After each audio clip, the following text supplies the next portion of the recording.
ദൈവികമായ രക്ഷയും കരുണയും നമ്മുടെ പേരിലുണ്ടായിരിക്കട്ടെ.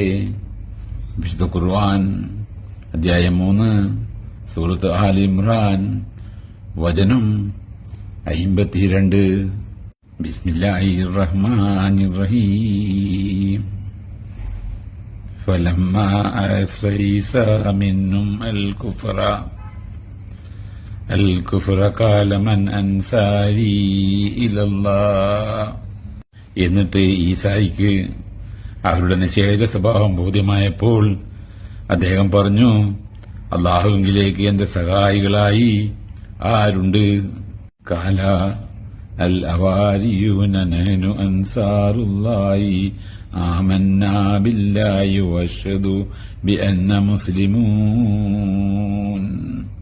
അവാരികൾ പറഞ്ഞു, ഞങ്ങൾ അല്ലാഹുവിന്റെ സഹായികളാകുന്നു, ഞങ്ങൾ അല്ലാഹുവിൽ വിശ്വസിച്ചിരിക്കുന്നു, ഞങ്ങൾ അല്ലാഹുവിന് കീഴ്പ്പെട്ടവരാണെന്നതിനെ താങ്കൾ സാക്ഷ്യം വഹിക്കുകയും ചെയ്യണം.